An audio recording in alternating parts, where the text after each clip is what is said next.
Welcome back. Styles23 here, back again with some knife therapy, and pretty excited about this one today. This is a new knife that came out just recently from HEA Designs. And before I get started, if you've ever talked to Sam, the owner or the person behind HEA Designs, you would get excited about this knife as well.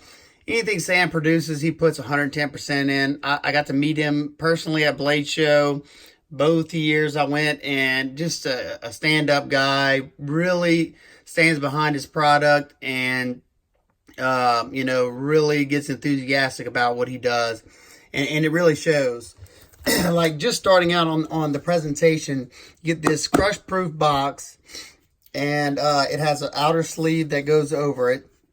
You have the magnetic closure, opening and closing right there. And the inside, it says design different, with this nice 3D graphic on here. Then you have like layers of foam. Your knife sits in a little foam dealio right there. And then underneath that foam, I already pulled it out, comes with a little swag box, I guess I could call it. A little box like this, and it's full. When I say full of swag, and that is super, super cool. Let's see what's inside the swag box. Well, this is also in there if you want to pause and read that. Just the thing that Sam put in there. First, you get this sweet patch, Velcro patch, HEA Designs.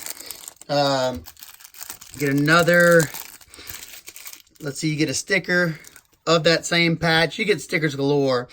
You get, this is really cool, a sticker of the knife itself. The HEA stickers, designed different, which on the box.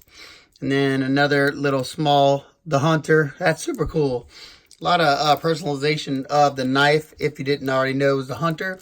You get a nice clean cloth with the HEA embossed in there.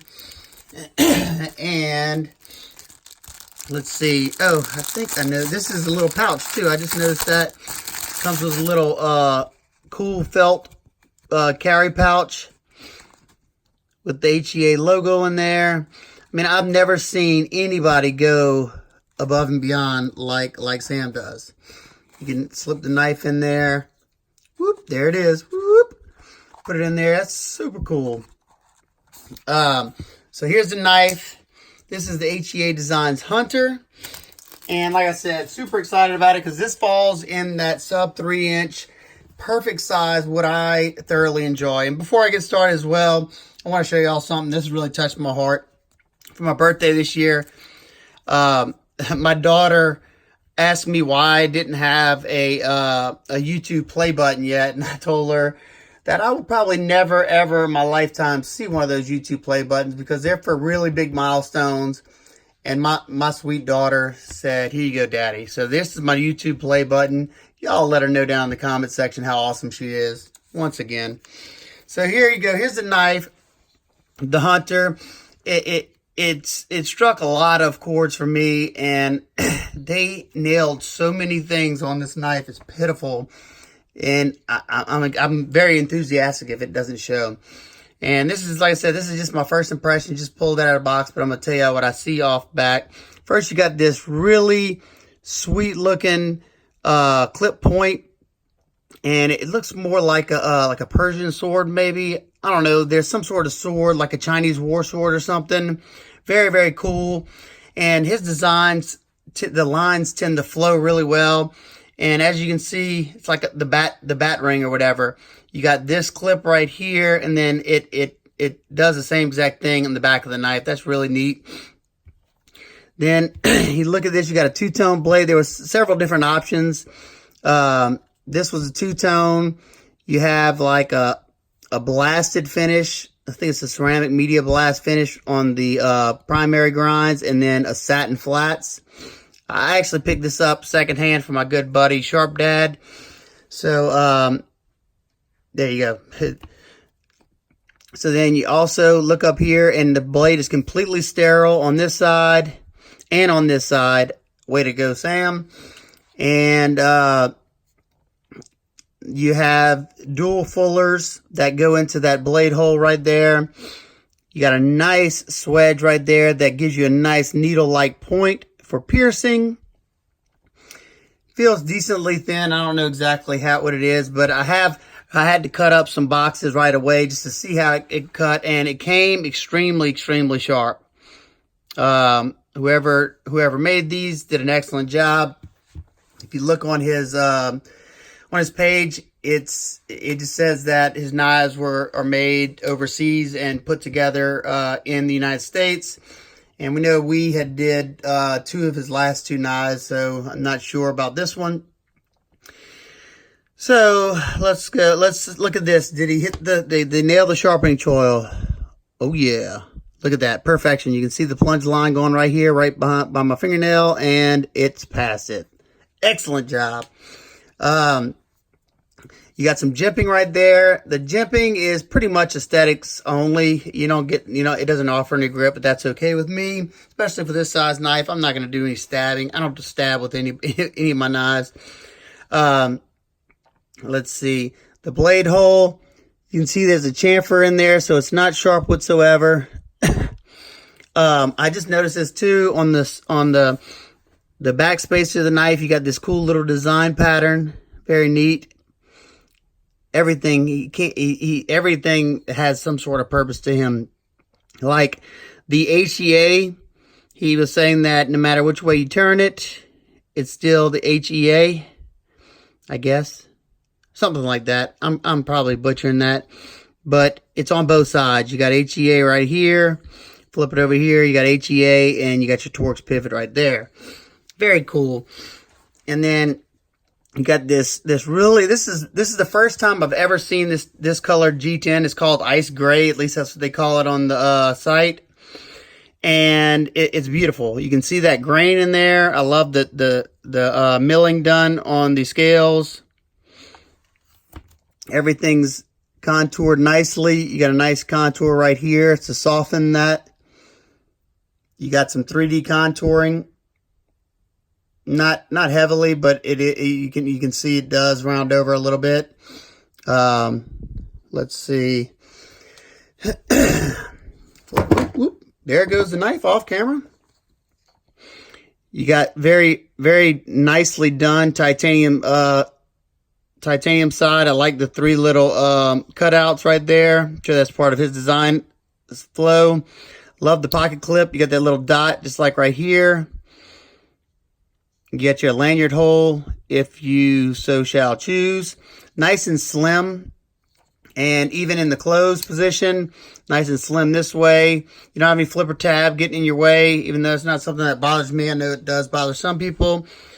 As you can see, this is a front flipper, and you can deploy it whichever way. And I'll say right off the back, the detent is dialed in perfection on mine. I can't say for anybody else's, but I have heard other people say that their detent was great too. You can spidey flick it. Nice drop shut. You can, oh, that was my fault. You just got to catch it just right on these because it's, first of all, because I'm doing it behind the camera and I can't do it. There we go. And this is a Star Show. Whoop! You can easily front flip this guy. It rockets out. And I'm not a front flipper fan, but talk about nice. Before this blade, the Booz blade Smoke was my favorite front flipper. And I'm not a front flipper guy. I can't stand them really, but I love the designs of those two. This one makes it easy to do, and it's very snappy. And the detent's not super strong. Like I said, you can deploy it with all those methods, but it's not like I can easily slow roll it, and it can be manipulated left-handed. Don't ask me to do the, let's see, I doubt I can do this on camera. Oh, I did it. And I can use my knives pretty well left-handed as well. That's why I bought a lefty Sabenza recently. Or I didn't buy it, traded. There you go. Let's get some quick size comparisons real quick. Let's see, what do I have around me? Let's see, the CRKT Pilar. Another size knife that I enjoy. Let's see, what else? While we're on these type of blades, the mini sheepdog. Oh, and I don't know if I said this before, The price on this guy, I think, was right at $200. And the blade steel on it is 154 cm. I know some people were aggravated by that. It's a good steel. It's a perfect all-around steel. It doesn't shine at anything, but it's a good to go steel. I don't mind at $200 getting somewhat of like a custom design. I don't mind it, you know, especially if the design is for you. There's nothing wrong with the knife, and 154 cm is going to be just fine. Let's see, what else? Another new knife that I picked up, new to me, the Ace Biblio. Those two are pretty close in size. The Biblio is just a tad bit longer. And let's see, what else do I have nearby?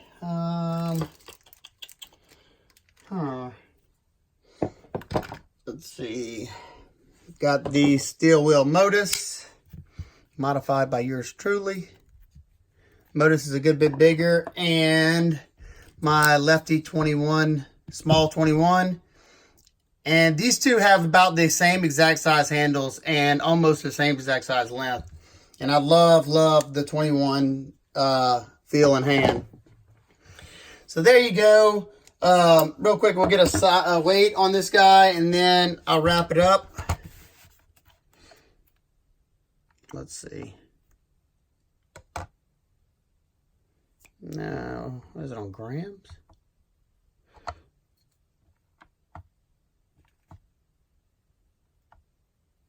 Let's try this again. 2.93 ounces. Yeah, I figured that it's super light. I can't wait to carry and use this guy, do some testing with it. And let me see. I didn't see if it's that light. Let's see if it's skeletonized at all. No skeletonization, just because it's the size and how thin everything is. Your G10, everything's contoured. So that's what's making the weight what it is. And while I got it, let's see what it looks like in my my simulated pocket real quick. So you got a good bit sticking up, but gives you a good little thing to pull up on. And in your slanted pockets. And as you see, it goes in and out of the pockets really well. So not the best, but nothing that's not a deal breaker for me. Let me give you another action shot. Oh yeah, look at this. Nice and drop shut. I can't wait to give this guy a good cleaning and use my preferred lube and see if it makes it any better. Very comfortable in this grip. One of my favorite grips that I'll be using is this right here. You put your finger right there, that little pinch grip, give you some nice control cuts. This grip, super comfortable.